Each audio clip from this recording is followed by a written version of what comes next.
Hey guys, before we get started, I wanted to tell you about a free resource on the Scrivener Solutions website. We all know that consistency builds trust, but somehow getting on that consistency train can be hard. Finding the time, thinking of what to say. Oh my goodness, believe me, I feel your pain. I get it.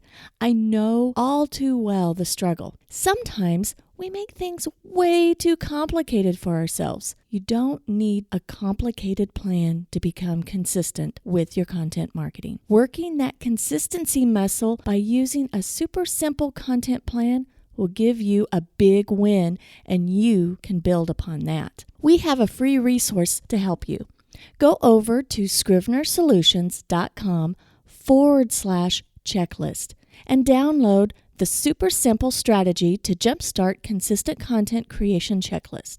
Yes, it's a long name, but all you have to remember is scrivenersolutions.com/checklist, and you can get that instant download. Get started on the right foot and make the commitment to consistency. Other things will follow, but consistency really does matter. Start super simple and download the checklist at scrivenersolutions.com/checklist. All right, now onto the show.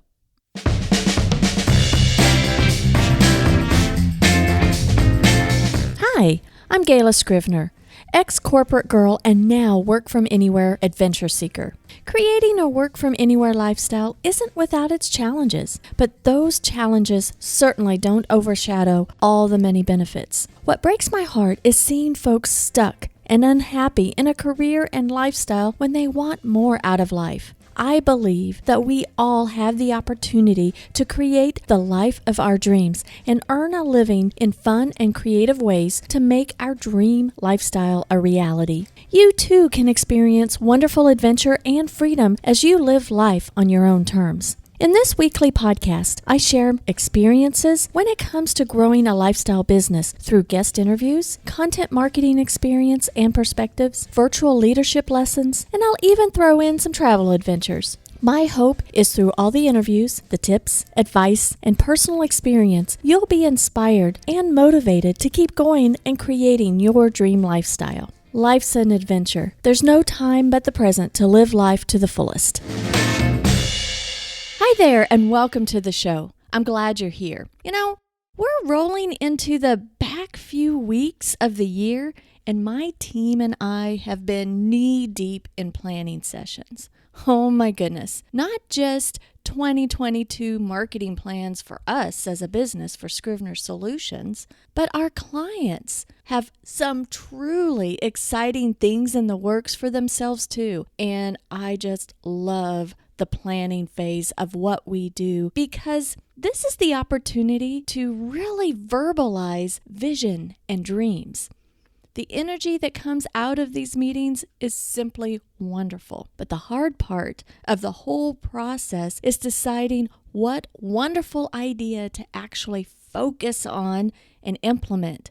Just have that laser focus and implement. Now, for most entrepreneurs, the staying focused and staying on course on implementing is tough. I'm just speaking from experience. I know it's tough for me.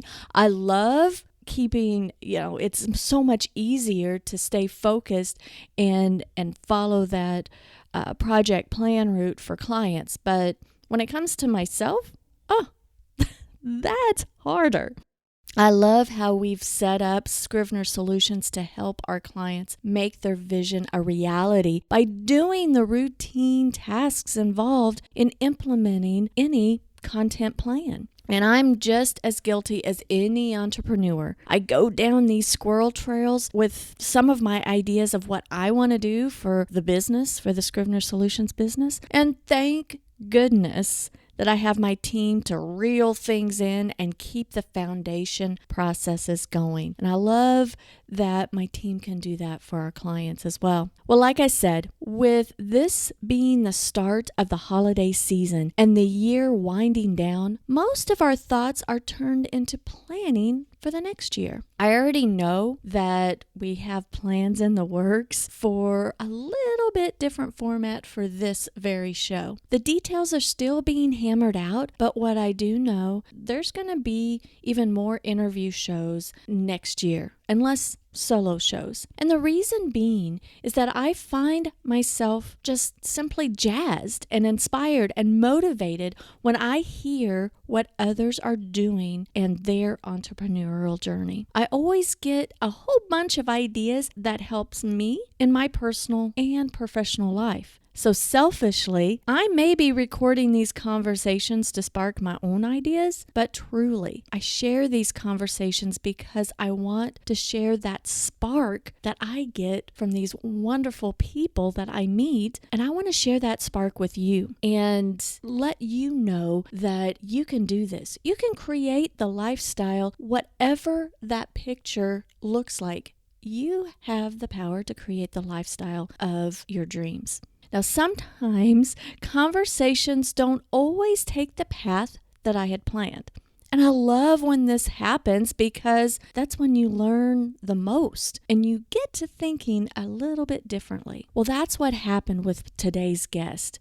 A few weeks back, I reconnected with Diane Wolf. I think last week at the end of the show, I mentioned that I met Diane a couple of years ago. Well, I was wrong.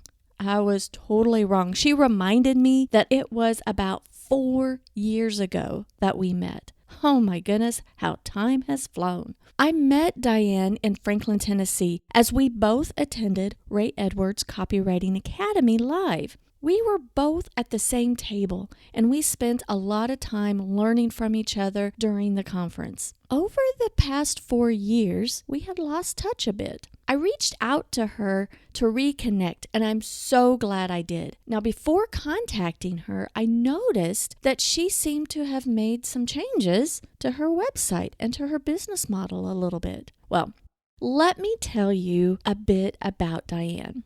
She is a psychotherapist and educator in private practice. She is also a certified clinical trauma professional and works primarily with first responders and frontline professionals who have been diagnosed with anxiety, depression, and PTSD. In her role as educator, she delivers online courses to help people manage stress and anxiety before needing therapy.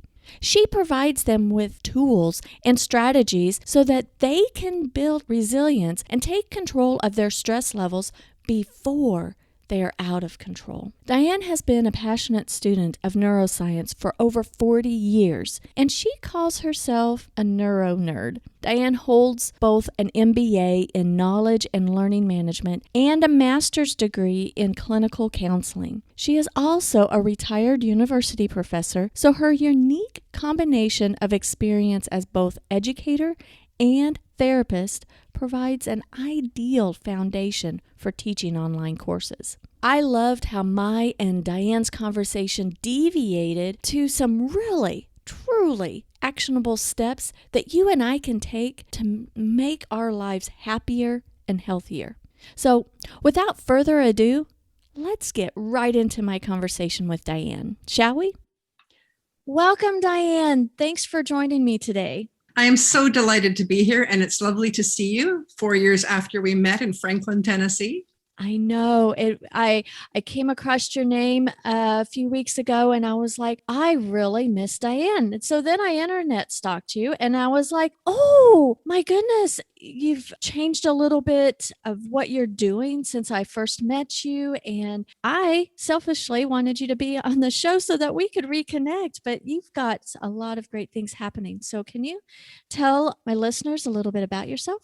I sure will. So it does seem on the one hand like I've made this huge career switch, but when you look at my entire history, it's actually not so surprising after all. My first degree was in neurophysiological psychology. I am a neuro nerd. I read brain textbooks for fun, and I always have. So my plan as a young person was to become a neurosurgeon, but life happened. I ended up as a wife and a mother of 3 children, decided that I loved being a mother and at that time in my life could not combine those two careers. Many people do it successfully, but it wasn't for me. So I did some teaching and sort of floated and ended up as a professor teaching business. I have an MBA, which I got mostly so I could teach business. And I did that for quite a while. And then I retired when my mother became quite ill with dementia about 10 years ago. I left my teaching position to be her full-time caregiver. And dealing with dementia and brain trauma really sparked my passion for psychology again, because I realized, this was dementia, Alzheimer's, brain injuries, trauma,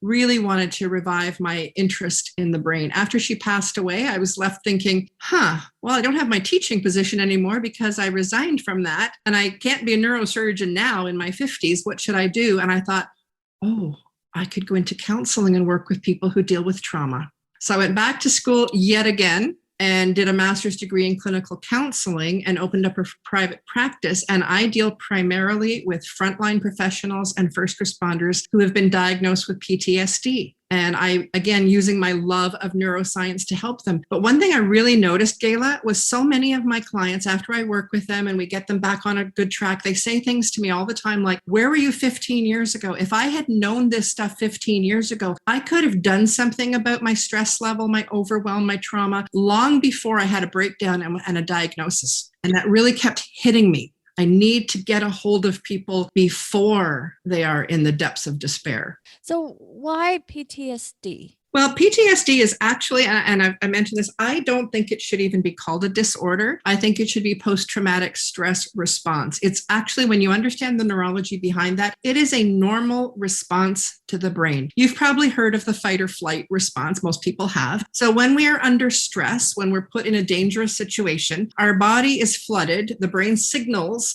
the adrenal cortex to start producing adrenaline and cortisol. It's pumped through the body to give us extra strength. Energy is diverted away from digestion, for example. And in the olden days, imagine being, a hunter out in the forest, a wild animal comes along. It actually makes a lot of sense that your body would be flooded with cortisol and adrenaline to give you that superhuman energy to run away from the wild beast or to fight. And you hear these stories of, the guy who lifts the car off the kid and everybody says, wow, how did they do that? That superhuman strength. That's that cocktail of adrenaline and cortisol flooding the body. It's not a bad thing. It's supposed to prepare us to deal with danger. But fast forward a few millennia, most of us are not in situations where the stress in our lives comes from facing the tiger coming out of the forest or having to fight. So we don't have anything physical to do to get rid of that adrenaline and cortisol. So it dissipates through the body, but we don't get rid of it quickly enough. And it's not supposed to stay in the body. We should be getting rid of it quickly by physical activity. And when it floats through our body instead, we are left with all sorts of symptoms, from headaches to digestive issues, a whole long list of symptoms that are caused by the stress hormones remaining in our body long after they should. And if you imagine that your brain is a car, just imagine that for a minute. And I don't know about you, Gayla, but if I'm driving along and the yellow light comes on in my car, my natural response is, yeah, I should deal with that at some point. I probably should have that checked. Now, when the red light in my car comes on, I have to pull over right now. I'm not going anywhere. And so all of these stress responses are basically the brain's yellow light. When you get those headaches, sleeplessness, digestive issues, short temper, easily crying, all of those things, we need to look at those as the yellow lights in our brain going, hello, there's something wrong here. You're not getting enough sleep. You're not taking care of yourself. You've got too much stress. You need some self-care. But we don't. We just go whatever. And PTSD is really the red light coming on saying, okay, enough now. You're not listening, and now I'm going to stop you in your tracks. You have to pay attention. These things that we may ignore, we should not ignore because of the yellow lights. They're yellow light. They're yellow lights. So folks come to you for help to know how to address these symptoms, to get from the red light to the yellow light to no light. Is that kind of what you help do? The idea is, and with my patients, they're already in red light situations. So we actually have to do therapy, real therapy. With people, though, who have the yellow lights coming on, all they really need to do is to learn how to recognize those yellow lights. So understanding that if I find I've got a short fuse and I'm yelling at my kids a lot, or I'm not sleeping well, or I need to stop and go, wait a minute, What is my brain trying to tell me instead of just ignoring it? For example, sleep is foundational. We are a sleep deprived society. 30% of adults in the US, and I'm in Canada and the stats aren't going to be any better, are perpetually sleep deprived. We're burning the candle at both ends, and particularly for entrepreneurs. And if you say that, they go, yeah, I know.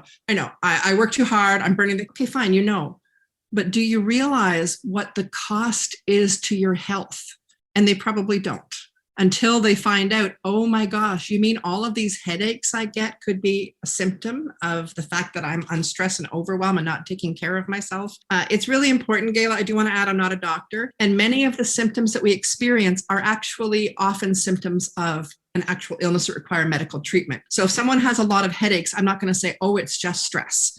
I'm going to say, go to your doctor and have it checked. But quite often, if it's not, a brain tumor or some other organic issue, doctors will say, I don't know, you just have headaches. And that's when we come in and say, but headaches are a very common symptom of stress. That adrenaline and cortisol that's racing around your body, not being dissipated, is something that can cause headaches. It can cause digestive issues. Sleeplessness. Again, I work with a lot of women in their 50s for some reason, because a lot of women in their 50s are starting businesses, for example. Yes. They raise their kids and they've become entrepreneurs. So one of the people that I work with in the courses that I teach are often women in their 50s. And they will tell me they have trouble sleeping. Well, menopause is also a big problem when it comes to sleep, but we can't blame everything on menopause. And so, the first thing I say is, if you're menopausal, it's more difficult to get a good night's sleep, but not impossible. But we learn in the courses that I teach all these strategies for how do you get a good night's sleep, even when you're dealing with other things. And when people start to recognize these things as the yellow lights, instead of seeing them as just an annoyance, they go, oh, okay, this is telling me I need to rest. This is telling me that I need to process some of the stress. Again, there are a lot of frustrations that come, particularly for entrepreneurs, that feast or famine, either there's too much work or not enough, right? We know that. It's hard to find that balance. I either have too many clients and I'm racing around like crazy, or I'm worried because I don't have enough clients. And we need to all find strategies to find peace and relaxation and enjoyment, even if we don't think we have time. We do an entire mind shift from I don't have time for that to, if I don't make time for my health now, I'm going to have to make time for my illness. And that might not be possible. So I better make time now. We don't want to, you mentioned earlier about getting from red lights to yellow lights to zero lights. We don't want zero lights. We always want there to be yellow lights, because that's the warning signal. We just want to process them as we experience them, instead of saying, oh, yeah, whatever. And again, when you talk to people, I'm sure, and you say, how much time are you taking for yourself? Oh, well, yeah, who has time for that? Okay. Do you realize what price you're paying by not looking after yourself?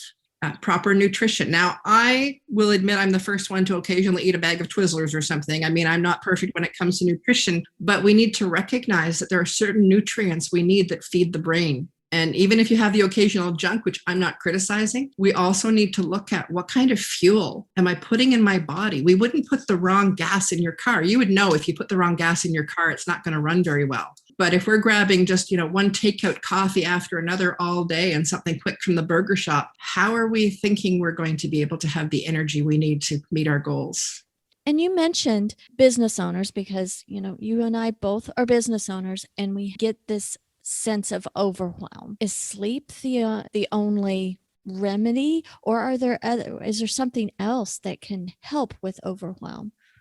Well, I'm really glad that you asked that. So in the course that I teach, I do talk about the 4 pillars of mental health. And the very foundational one is sleep. And a lot of the research that I've read, there's a wonderful book that your listeners might enjoy. It's sort of dry. It's like a neuro textbook in some ways, but it's a fabulous book written by Matthew Walker. And it's called Why We Sleep. And it just looks into, what does sleep really do? His basic premise is, if sleep weren't necessary for human beings, surely in all these years of evolution, we would have gotten rid of the need to sleep. And yet adults still need 8 to 9 hours sleep. We cannot seem to get used to. Now, there are people who will tell you they can do fine on 4 or 5 hours sleep. Maybe there's the rare person who is the exception to the rule, but by and large, we need on a regular basis 8 to 9 hours of sleep. So sleep is foundational. And you and I both know, if we're feeling upset about something or angry, if we're tired, we don't handle anything else as well as when we're well rested.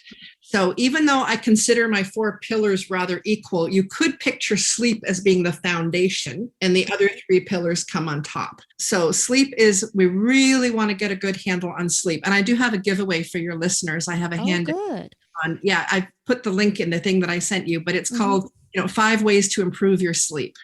Good deal. I'll have that link in the show notes. Yeah, download that people can look at, because we talk a lot about how to get a good night's sleep. So that's foundational. But then we also talk about the fact that you want to make sure that you're getting rid of that adrenaline and cortisol with physical activity. So being active is really important too. And if you think of, there are 2 parts, I don't want to get too, neuro nerdy on you here, but there are 2 systems in the brain that really work in tandem and should be in balance. One is what's called the parasympathetic nervous system, and the other is called the sympathetic nervous system. Don't even worry about remembering those. But one is basically the, action, fight or flight, react, get that adrenaline and cortisol up so you can act in danger. And the other one is some people call it the rest and digest mode, or I call it the Zen chill mode. And ideally we're somewhat in balance. And in the case of danger, so you're driving down the highway in your car and the person in front of you, the red brake lights come on.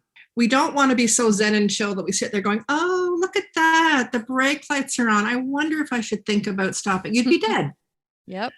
So what we want to have happen is that sympathetic nervous system takes over instantly in a millisecond. We're not even aware. We slam on those brakes before we even have time to think about it. We react. I work with a number of police officers, and I always tell them, would you stop telling people not to swerve when an animal runs out in front of them on the road? Because there's no way that people are not going to swerve, because they're not thinking. They see an animal, they swerve or slam on the brakes. They don't go, oh, that's right, I'm not supposed to swerve. Our body reacts. We bypass cognitive thinking and we react before we even have a chance to think about it.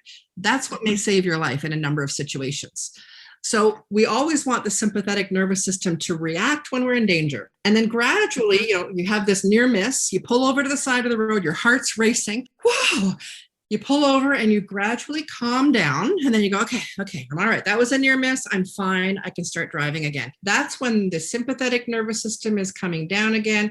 Your parasympathetic nervous system is coming up, and you're now in equilibrium, feeling pretty calm, but still alert. And that's what we want to be living in. In case of danger, we want the sympathetic nervous system to spike. When someone is diagnosed with PTSD, what has happened is the sympathetic nervous system got stuck in overdrive. And now we're hypervigilant, always on high alert, sensing danger everywhere. That's not healthy. That's what PTSD really is. It's stuck. So long before a PTSD diagnosis, we want to recognize how often is my sympathetic nervous system being activated, and how can I lower that level so I don't have the cortisol and adrenaline stuck in my body? And remember, I said a few minutes ago that, you fight a wild animal or run away from danger, you're going to dissipate, those hormones are going to dissipate. So exercise is the number one thing to do to bring the sympathetic nervous system activation back down again, because it uses up the bad hormones. As you're talking, I was thinking, when you were saying we need, how many hours of sleep? 7 to 9? 8 or 9. 8 or 9 hours. Since the advent of electricity, that's when our sleep just went to hardly anything, and lights are on 24/7 and stores are open 24/7. So we're working at night, we're living night and day. And I noticed when my camping trips, we don't keep the lights on. And when it gets dark, we go to bed. When it gets light, we wake up. And as you're saying about the physical activity to dissipate the hormones and everything, I said it wrong, but everything, then the body's able to process it. So if you've gone through something that it needs to be processed somehow. Yeah. And a Absolutely. healthy way to do it is to actually move your body.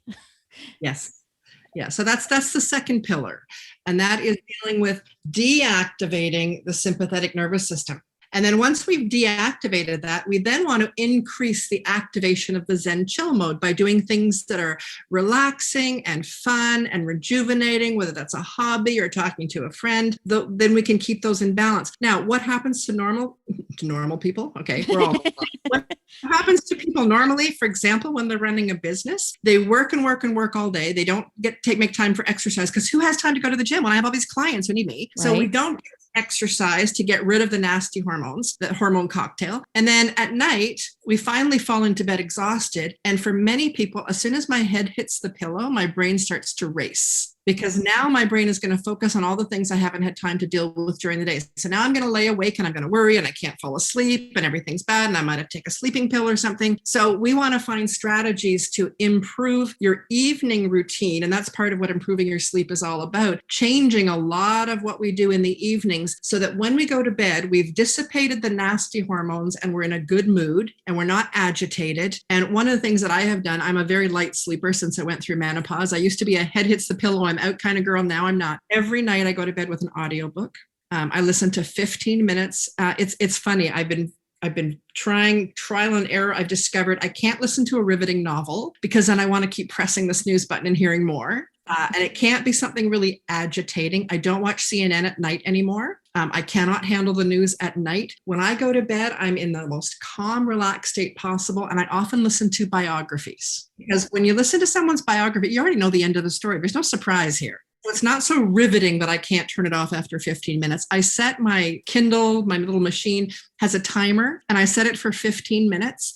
And I'm listening to the input coming in my brain. It's interesting, but it's not agitating. It's not riveting, but it keeps my mind from being able to think about all the 400,000 things I need to do when I get up in the morning. And I'll tell you, I barely can make it the 15 minutes. More nights than not, I fall asleep before the 15-minute mark. I'm very similar. We'll pop in a movie, and honestly, 9 times out of 10, I don't even make it through the opening credits. I mean, I just don't. I was just like, oh, I'm out. And I know they say don't watch TV before bed. Well, Gayla, one of my favorite mantras is, if it ain't broke, don't fix it. And on the whole, we do say no screen time 2 hours before bed. The reason we say that, though, is because the blue light that you'll find on a television or a computer actually has an agitating effect. It has a awakening effect. This sleep researcher that I mentioned, Matthew Walker, also feels that because a lot of accidents happen in the morning when people are drowsy, if we could find a way to flood our cars with blue light in the morning, there wouldn't be as many traffic accidents because we'd be more alert.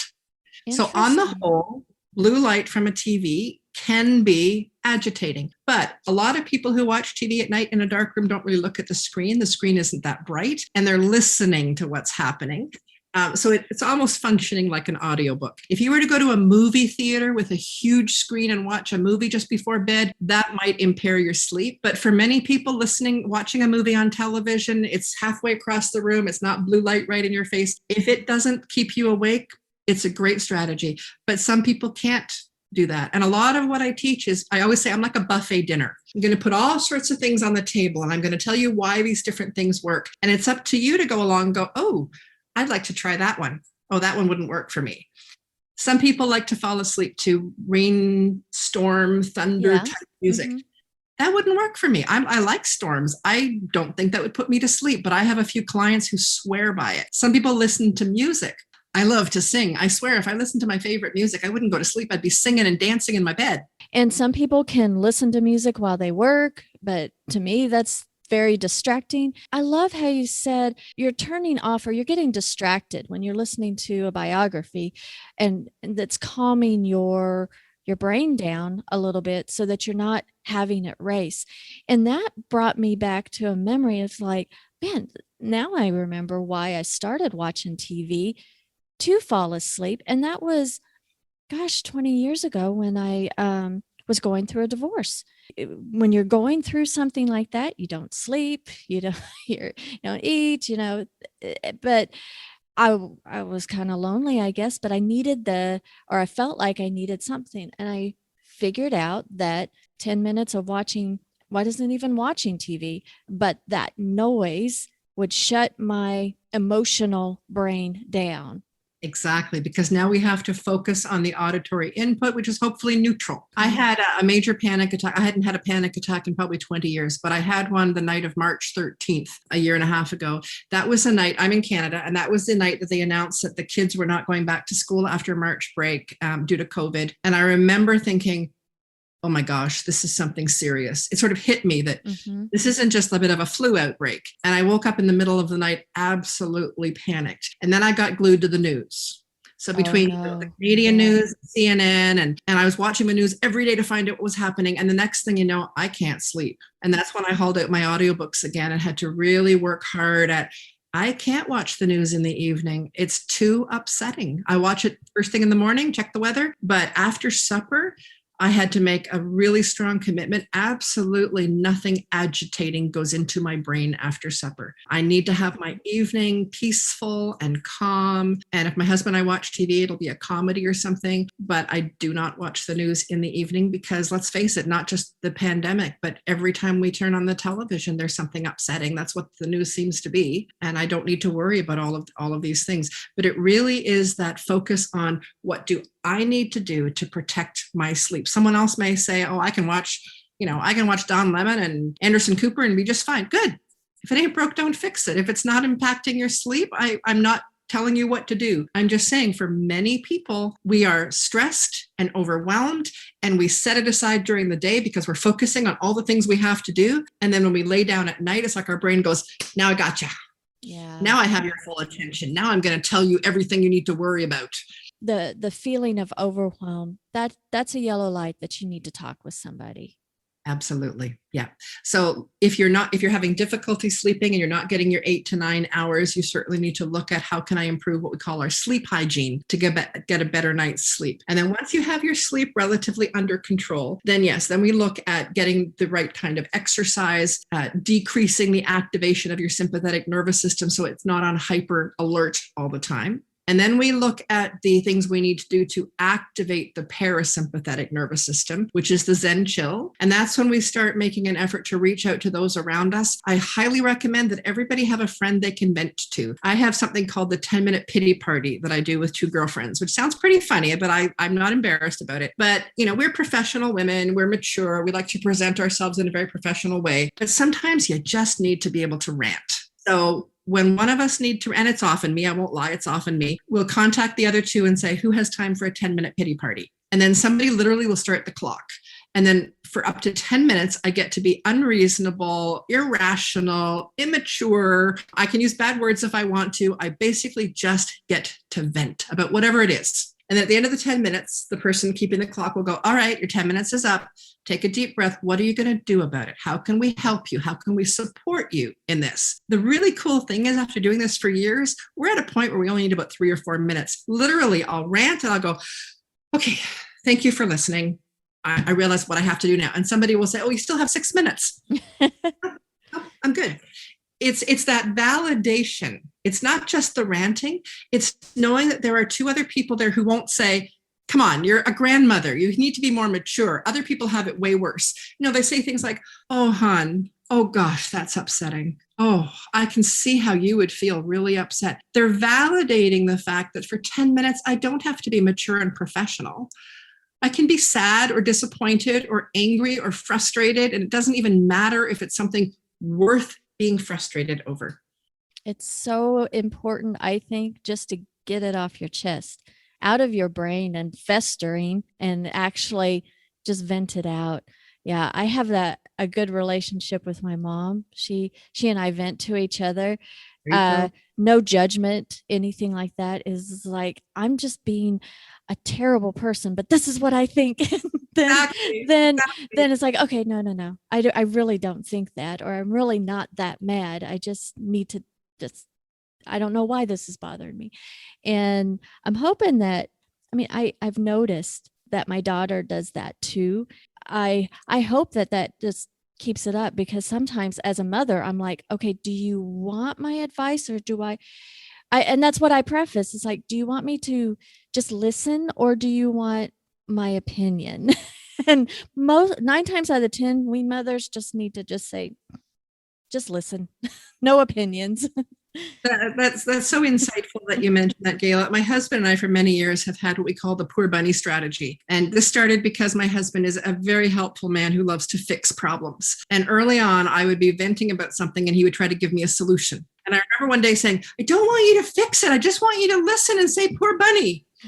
And it became this big joke. So now if I get really upset about something, he will say, so is this a poor bunny moment, or do you want me to give you a solution? And most of the time it's like, I just want you to say poor bunny. And then he says, poor bunny. And I say, that's not helpful. I'm calling my friends. Because, I want the friend who'll go, oh, sweetie. Oh, yes. Yeah, that sounds like such a rough day.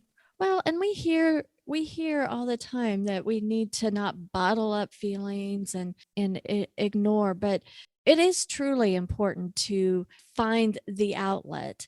And sometimes you don't realize that, hey, I need to be connected with a professional that will understand and get me. You have your practice, but you've also mentioned courses. How can people connect with you, Diane?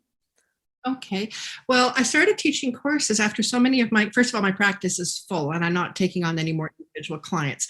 But so many of my clients would say, if I had learned this 15 years ago, I wouldn't be where I am now. And I really started thinking, yes, I have to get a hold of people when the yellow lights are coming on, but they're not at the red light point yet.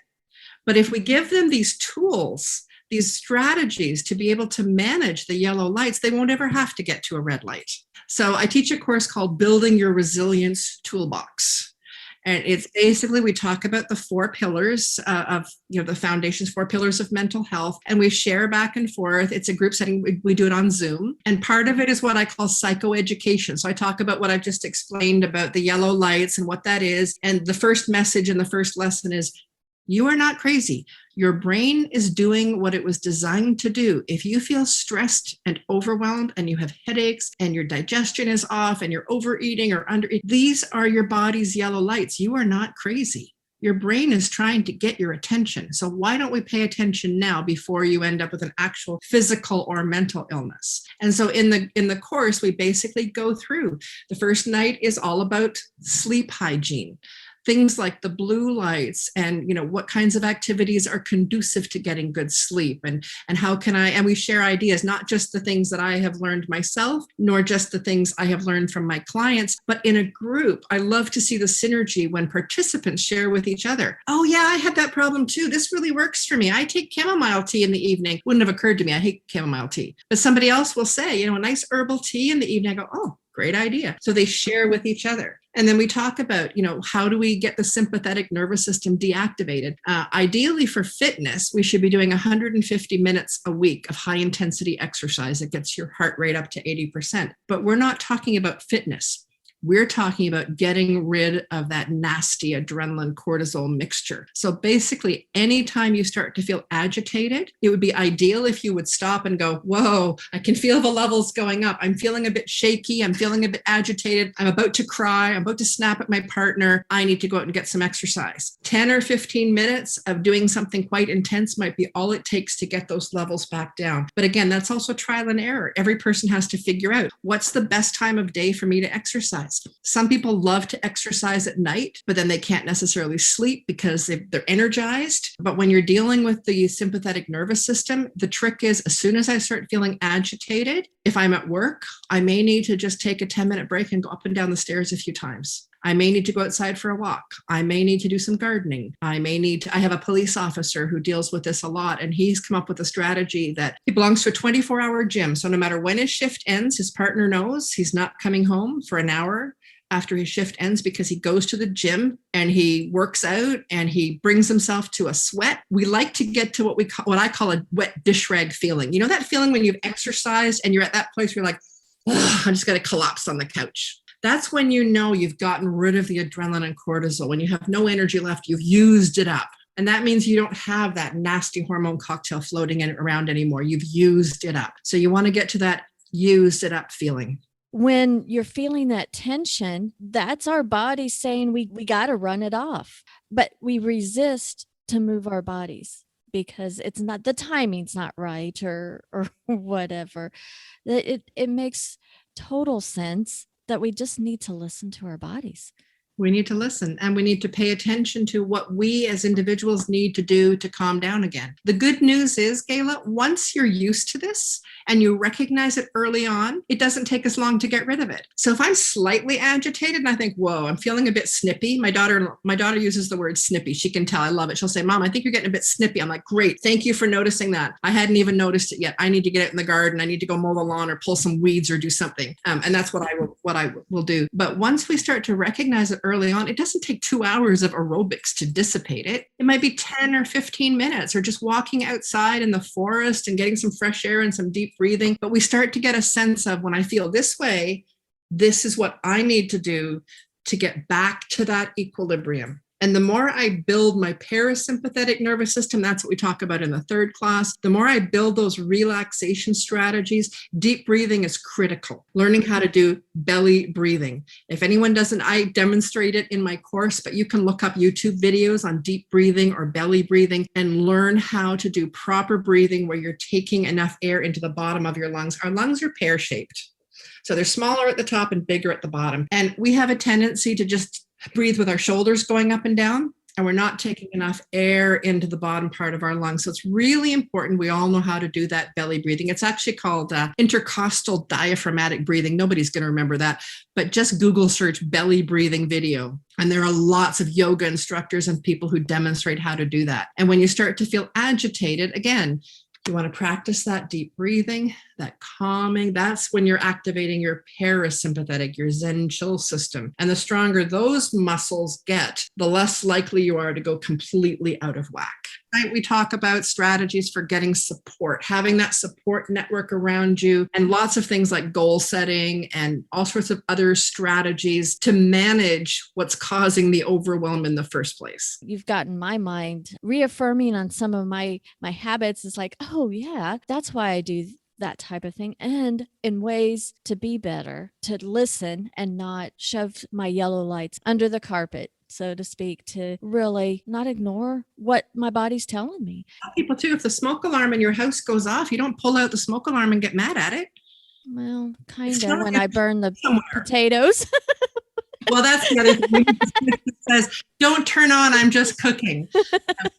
But the reality is we don't get mad at the alarm system. We don't ignore it. It tells us there's a problem. And yet we're so good at ignoring all the things our body is telling us. So again, just even figuring out what all the yellow lights are and then looking at, is this symptom something of a medical issue I need to deal with? Or is it stress? Years ago, I was having chest pains. And I went and I had the whole heart test, running on the treadmill and the ultrasound and the whole big thing. And at the end of it, they said, your heart is fine. It's just anxiety. And I thought, just anxiety?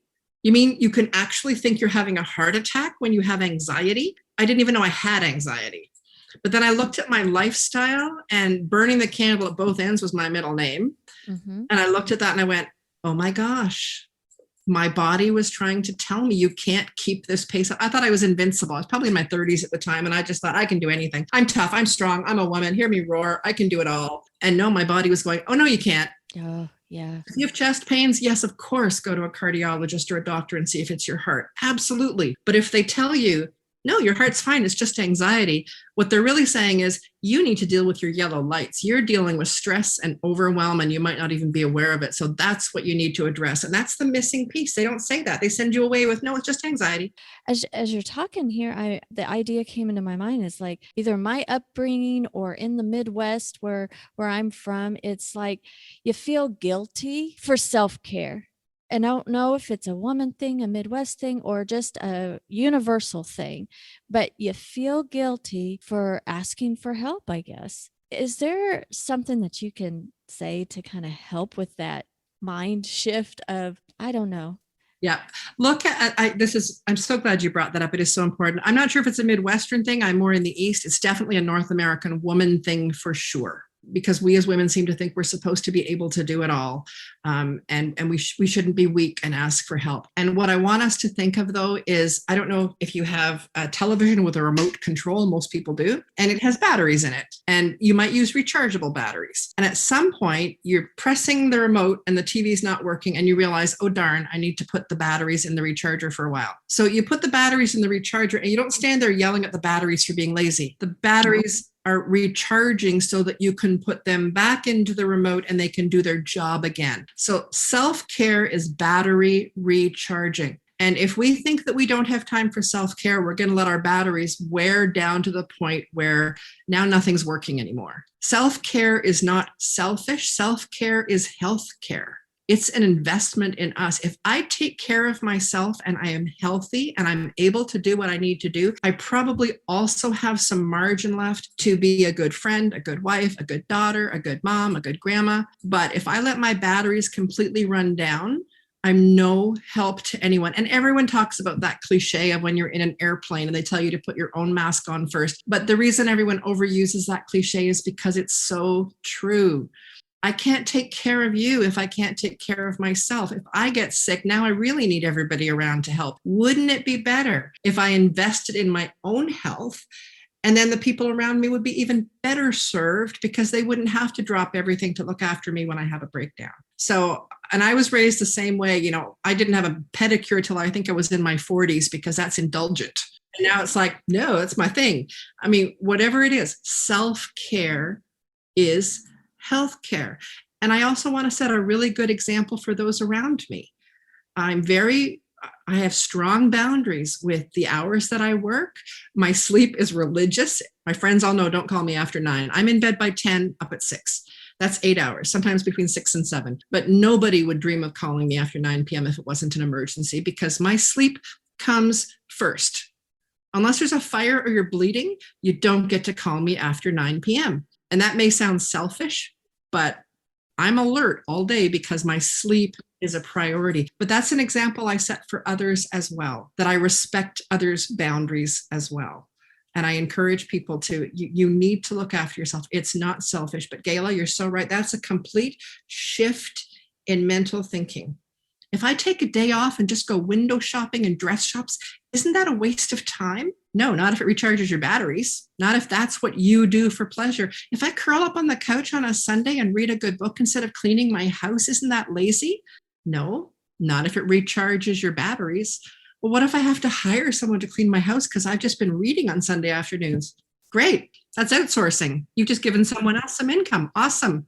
I love that. I love how you framed that. Diane, what's your favorite resource or book that you have that has really made a difference for you, either professionally or personally? You mentioned a book at the beginning of the interview, and I'll have that link in the show notes, but maybe there's another one?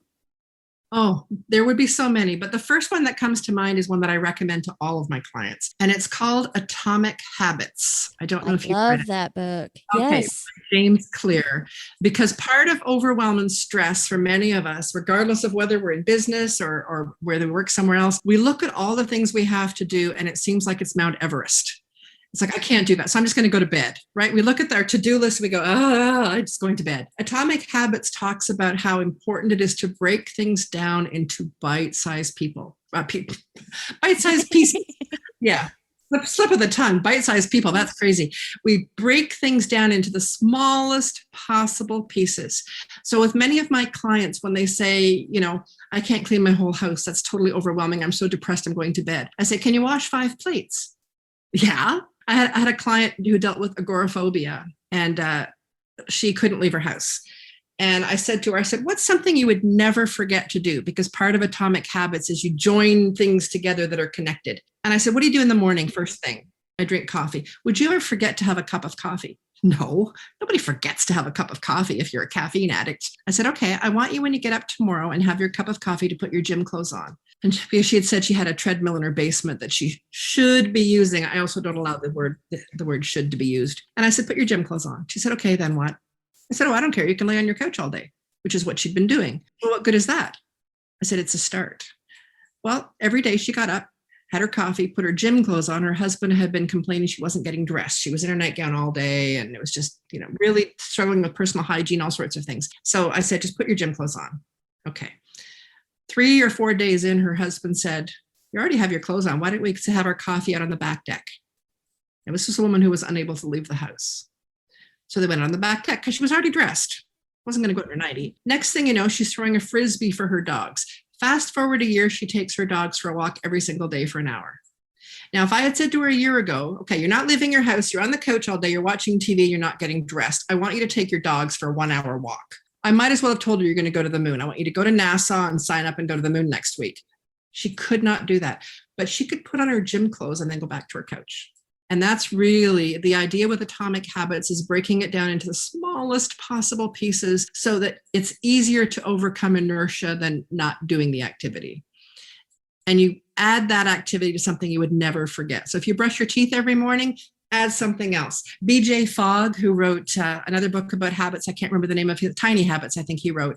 He also talks about connecting what you want to start doing with something you're already doing. He tells a story of every time he would go to the bathroom to pee, he would do a push-up. He said it got really awkward if he was in a public place. But, again, I should do push-ups. I should exercise. He just decided every time I go to pee, I'm going to do a push-up. So that's the book that I personally have found most helpful for people looking at their lives and going, it's too much. Yeah, I love that book too. Of course, we want to get everything done all at once, but it's not possible. We just get frustrated and we say it doesn't work. And we give up. Yeah, we just give up and we lose sleep and we get this perpetual, we worry. Yeah. And then, I've loved this conversation, Diane. Thank you so much. And I've learned so much today in this conversation, and I know my listeners have too. And is there anything else you'd like to share? Well, just to let people know that I'm sure you're going to put the link to the Improve Your Sleep download. But if people would like to work on that, as I say, that is foundational. And I have some really good ideas for, how to improve your sleep. And if you sign up for that download, you'll get a few emails that you can always unsubscribe from, but just with more tips and just really helping people get a handle on that is absolutely the first step. When we are well rested, we are far better equipped to deal with all of the other things. Yes. Well, thank you so much, Diane. You're so welcome. What a pleasure. The next few weeks are intense holiday and work schedule. And this is the perfect time to remember that getting into great sleep habits and knowing that self-care is healthcare, we can show up for others and help them so much better. I do hope that you found this episode helpful. And if you haven't done so yet, please subscribe. And if you're feeling extra generous, submit a 5-star review. This way we can get interviews like these more visible to others like you and me who are living our dream and creating our own work from anywhere lifestyle. All of Diane's contact info and resources mentioned in this episode are down in the show notes. So be sure to scroll down there and explore and stay connected with Diane. One last thing.